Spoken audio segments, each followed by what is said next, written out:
Olá, graça e paz.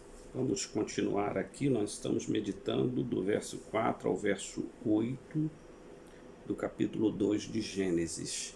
E nós observamos já aqui, a partir do que nós falamos no nosso último vídeo, e agora nós já estamos no 14º vídeo, que o homem foi criado, como diz aí no versículo 7, alma vivente. Então, esse é o princípio vital da nossa vida, nossa alma, o nosso espírito, a nossa imaterialidade, né?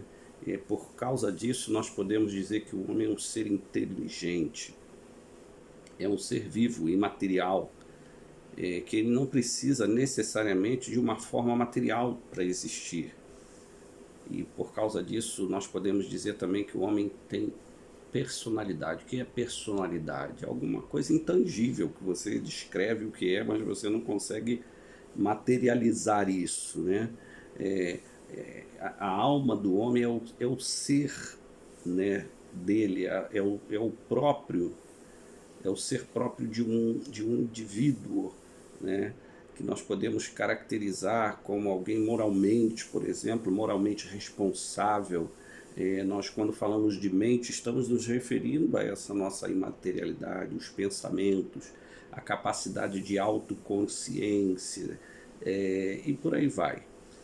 E, claro, o corpo está envolvido em tudo isso, mas a essência do homem, né, o princípio vital da nossa existência é a nossa alma, é o nosso espírito, é a nossa imaterialidade, a forma como Deus nos criou.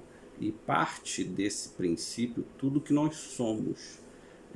Quando a gente observa textos como o capítulo 4 lá de Provérbios, versículo 23, de tudo que se deve guardar, guarda o coração. O coração é essa categoria bíblica que se refere à imaterialidade do homem.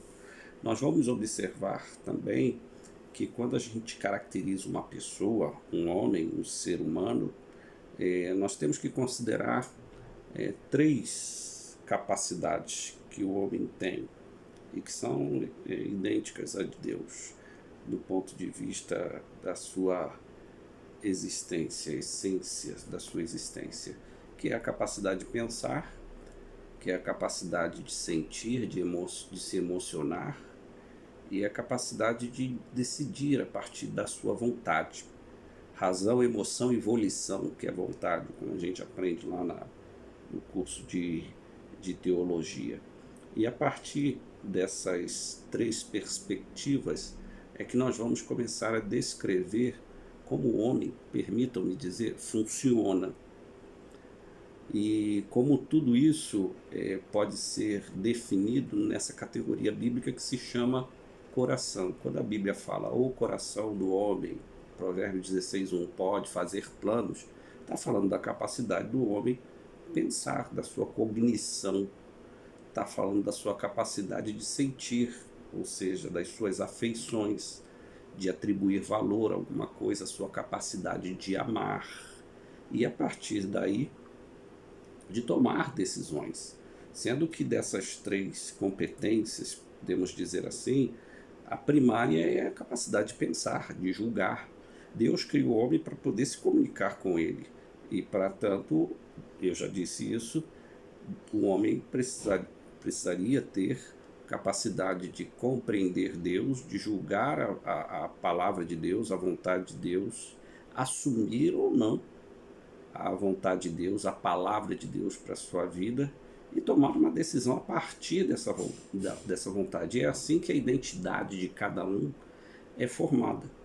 Todos nós fomos formados para termos uma identidade em Deus, podemos dizer uma identidade em Cristo.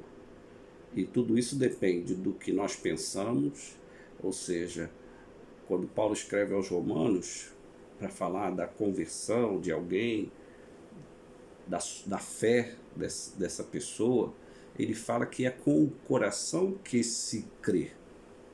Ou seja, você precisa entender, a partir do entendimento você forma essa fé que realiza em você capacidades de, ao ser salvo por meio da graça de Deus e mediante a fé, você possa ser iluminado pelo Espírito Santo para agora, numa nova realidade de vida, poder entender com capacidade de perceber o que é ou não pecaminoso e de lutar contra essas duas realidades, a do pecado e a da força espiritual, da luta contra o pecado.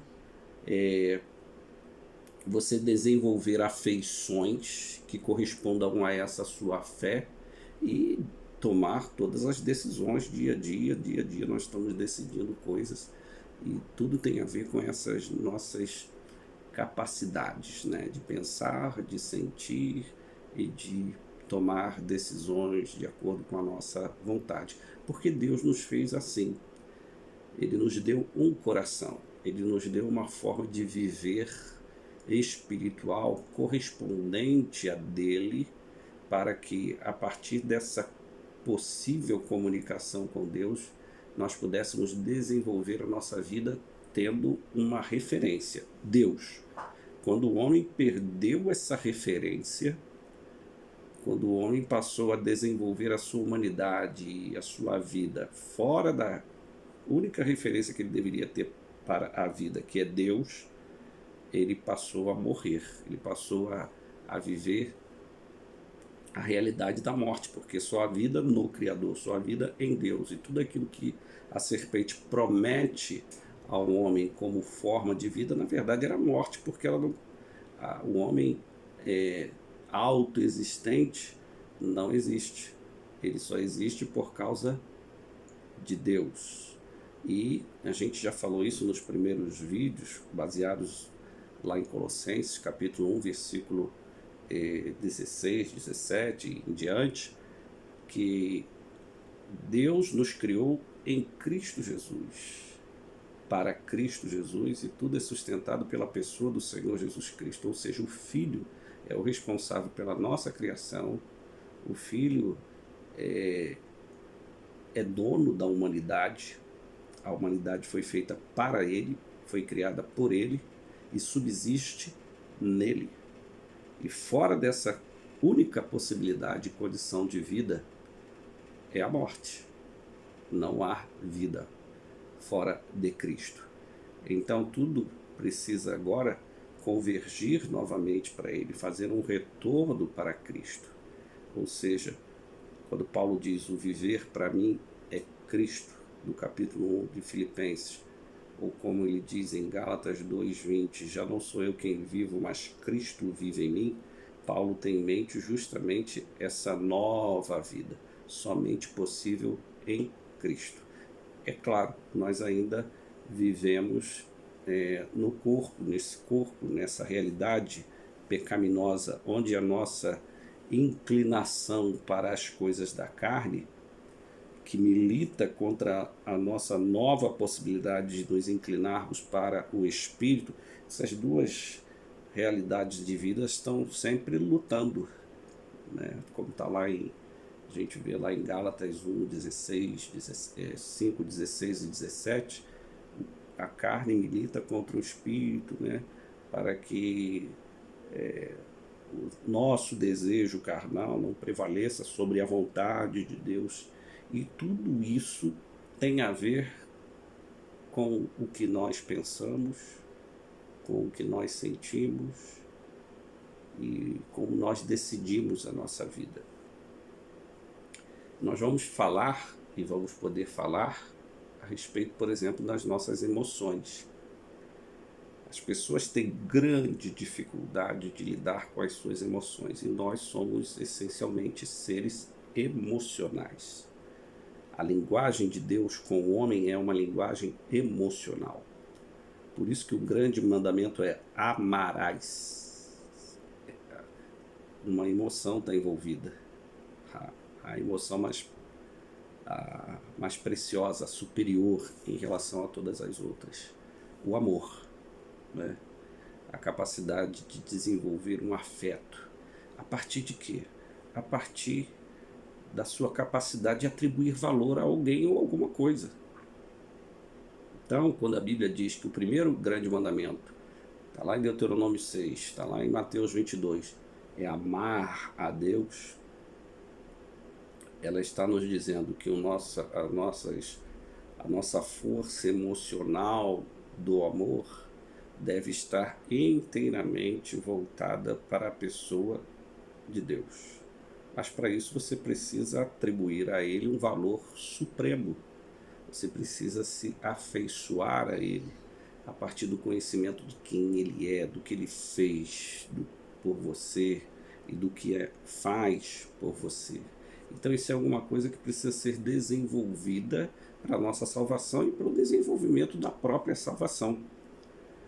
Eu creio que a nossa santificação, ela é progressiva na medida em que o nosso amor a cada dia mais cresce pelo nosso Deus. Sabemos quem Ele é, portanto atribuímos valor supremo a Ele em relação a todas as outras coisas.